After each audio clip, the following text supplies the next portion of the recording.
Hi everybody, it's me, Emily from Maker House. If you've been enjoying our videos, thank you so much, and please remember to like and subscribe.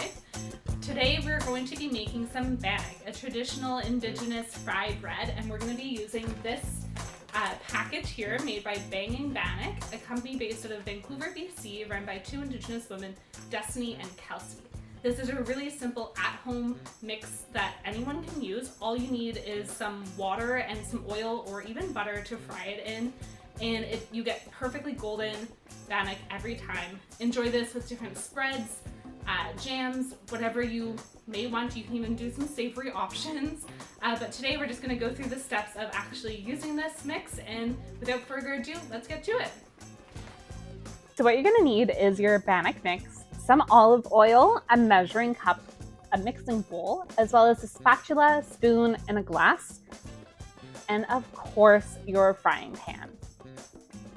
So to start, our first step will be to pour in all the contents from the package into our mixing bowl and give this a good stir.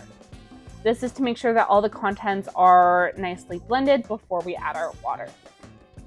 We will be removing about a quarter cup of the dry mix in order to coat the batter later on. I've made a dome in the bowl, adding my 1 cup of lukewarm water to this and then stirring as required. You don't want to over stir or under stir. You want to make sure everything is blended. Just turning on the frying pan to like a medium-high heat here. This is me coating my sticky batter with that quarter cup of reserved mix to make sure that it's not too sticky, and this really does make a difference. Adding oil in order to fry our delicious bannock. You can get usually about 8 pieces out of this mix, and you can kind of use as much or as little as you want per piece, but you should be able to get at least 8 portions. So I'm just gonna use my spoon and scoop it out. You can put this on a cutting board and like cut the pieces. Now we're gonna start frying. For space's sake, today we're just using our spoon. And you can see I'm not too consistent with the size of these, and that's okay. It is just about getting them in that oil so that they can fry up and become nice, golden brown and delicious.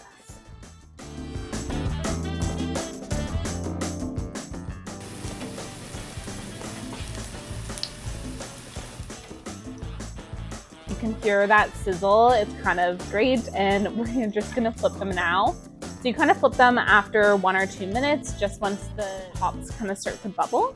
You don't want to overcook them to dry them out, but they will retain a lot of their moisture. You can just see how golden brown those are. They look delicious. Well, that is it. It was really simple to make these really golden brown and fluffy bannock. I'm so excited to give these a try now. We recommend doing it with some jams. We have some of our wildly delicious jams like this lemon curd and the butterscotch caramel one. Splendid. You could also just do some cinnamon sugar or even just butter on these, or eat them plain. Totally up to you. But thank you so much for joining me in the kitchen today. We'll definitely be doing more videos like this again, so please like and subscribe. Bye.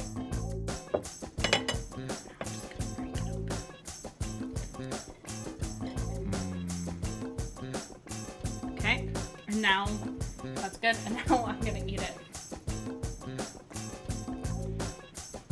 So good. That's good. Okay.